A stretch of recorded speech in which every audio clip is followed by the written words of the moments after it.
Dear students, welcome to Gate Smashers. Let's suppose अगर आपका model जो है वो 95% एक्यूरेसी दे रहा है, तो क्या एक्चुअल में वो 95% एक्यूरेट है या नहीं?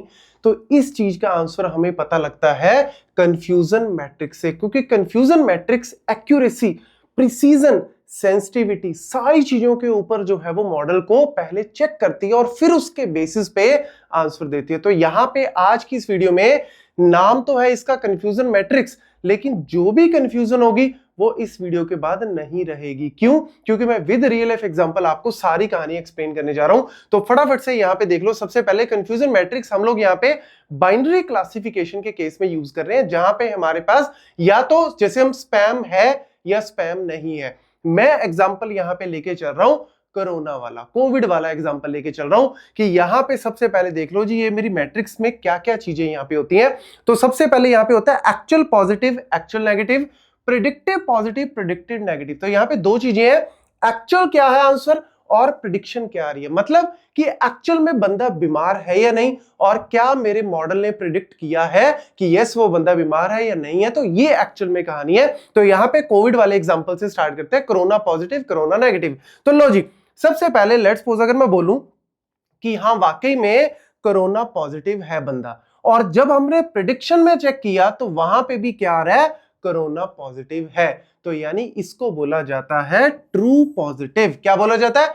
True positive. आप इसको ऐसे लगा लो कि आप डॉक्टर के पास दिखाने गए और डॉक्टर ने बोला कि यस, रिपोर्ट देख के बोला कि यस ये तो बंदा भैया पॉजिटिव है, कोरोना पॉजिटिव है। तो जब भी ऐसे बोला कोरोना पॉजिटिव है, तो मान के चलना यहां पे पॉजिटिव वर्ड डायरेक्ट लिख लो, और एक्चुअल में भी पॉजिटिव है तो आगे ट्रू आ गया, मतलब सही है। ठीक है। दूसरा, अगर लेट्स सपोज डॉक्टर ने बोला कि हाँ उसने सारे लक्षण देखे कि छींके भी आ रही हैं, जुकाम सा भी लग रहा है, गले से भी दिक्कत है, तो उसने प्रेडिक्ट किया कि हाँ यस पॉजिटिव है, ये कोरोना पॉजिटिव है, बट एक्चुअल में तो वो पॉजिटिव नहीं है। तो यानी पॉजिटिव तो डॉक्टर ने बोल दिया लेकिन वो एक्चुअल में नहीं है, तो means it is called false positive. बस ये पॉइंट याद रखना, ये जो पॉजिटिव और ये जो नेगेटिव है ये यहां पे प्रेडिक्शन के ऊपर डिपेंड करता है, और जो ये फॉल्स और ये जो ट्रू है ये एक्चुअल वैल्यू के ऊपर डिपेंड कर रहा है। दोबारा से फिर सुन लो। लेट्स सपोज डॉक्टर ने सारा अच्छे से चेक किया और डॉक्टर ने बोला ना भैया ये बंदा कोरोना पॉजिटिव नहीं है, ये कोरोना नेगेटिव है, बट एक्चुअल में जब चेक किया तो वो पॉजिटिव था।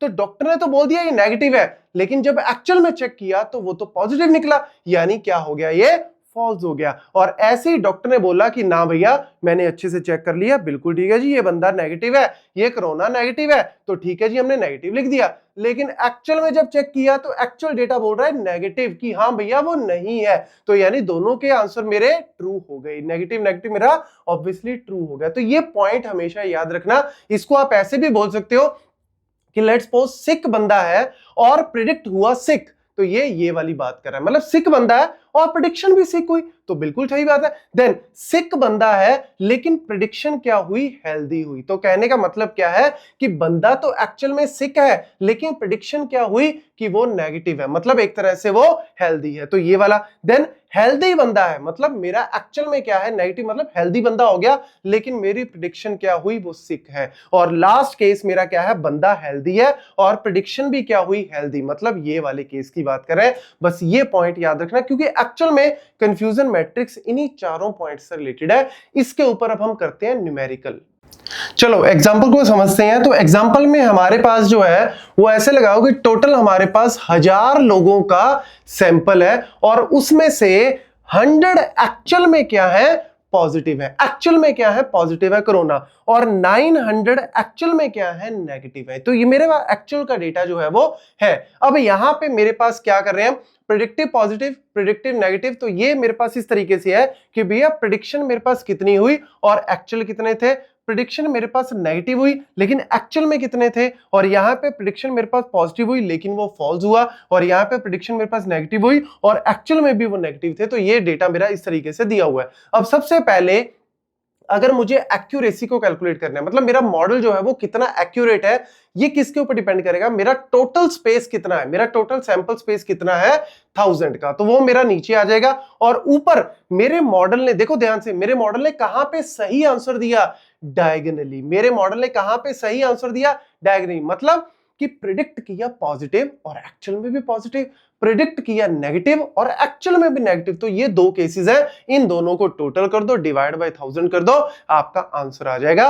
ये एक्चुअल में क्या बनती है, आपकी एक्यूरेसी बनती है। तो हमने दोनों ही केस लिए हैं कि भैया प्रिडिक्ट भी किया पॉजिटिव और एक्चुअल में भी वो कोरोना पॉजिटिव है, और प्रिडिक्ट किया कि वो नहीं है और एक्चुअल में भी वो कोरोना पॉजिटिव नहीं है। तो ये पॉइंट लेके चलना, ये बड़ा इंपॉर्टेंट है, रटने की जरूरत नहीं है, बस कॉन्सेप्ट को समझो। देन प्रिसीजन, प्रिसीजन बेसिकली किसके ऊपर डिपेंड करता है, प्रिसीजन आपका बेसिकली डिपेंड करता है कि मॉडल ने प्रिडिक्ट कैसे किया, मतलब इस चीज के ऊपर डिपेंड करता है। याद रखना, जैसे जैसे मैं बना रहा हूं वैसे वैसे पॉइंट नोट कर लेना।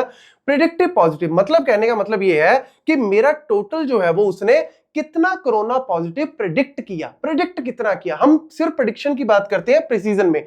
तो मेरा टोटल जो है वो कितना है, स्पेस 90 + 50 140 का, तो यहां पे 140 आ गया। लेकिन उसमें से जो प्रिडिक्शन उसने पॉजिटिव किया कि हाँ यार ये बंदे है वाकई में कोरोना पॉजिटिव है, लेकिन उसमें से एक्चुअल में 90 थे, टोटल उसने 140, मतलब ये 50 जो है वो गलत। तो यहां पे वही चीज हम कर रहे हैं, एक्चुअल में उसने पॉजिटिव और डिवाइड बाय 140, ये मेरा जो है वो प्रिसीजन आ जाता है। देन रिकॉल, रिकॉल बेसिकली किसके ऊपर डिपेंड करता है, एक्चुअल पॉजिटिव के ऊपर, मतलब ये वाले पॉइंट के ऊपर डिपेंड करता है। जैसे जैसे मैं बना रहा हूं बच्चों वैसे वैसे इसको बना लेना, अदरवाइज कंफ्यूजन मैट्रिक्स नाम भी है और आप भी हमेशा कंफ्यूज रहोगे, लेकिन अगर आपने अच्छे से नोट कर लिया तो हमेशा याद रखोगे। तो देखो यहां पे मेरा रिकॉल जो है वो एक्चुअल में पॉजिटिव के ऊपर डिपेंड करता है, मतलब मेरे एक्चुअल में पॉजिटिव कितने हैं, मेरे एक्चुअली पॉजिटिव है 100 लोग, ठीक है, तो 100 लोग मेरे एक्चुअल में पॉजिटिव है, तो ये मेरे आगे। लेकिन उनमें से प्रिडिक्शन कितनी हुई जी, 90 की हुई, तो ये मेरा आ गया रिकॉल आ गया। देन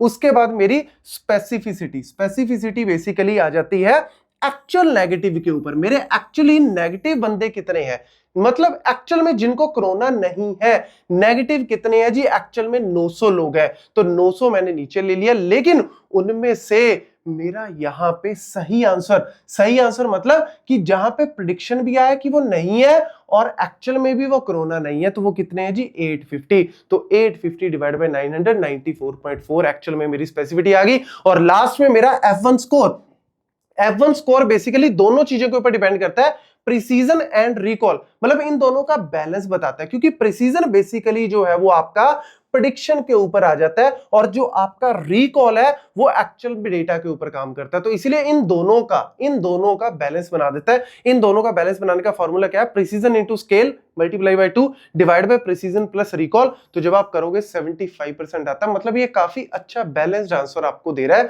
तो ये पॉइंट सारे के सारे नोट कर लो। अब आपको फ्रॉड वाला एग्जांपल आ जाए, कोई मर्जी एग्जांपल आ जाए, आप इजीली एक्सप्लेन कर सकते हो। इन केस थोड़ी सी भी कंफ्यूजन हो दोबारा देख लेना, इस वाली स्लाइड को भी नोट कर लो और इससे पहले वाली स्लाइड की भी फोटो क्लिक कर लो। Thank you.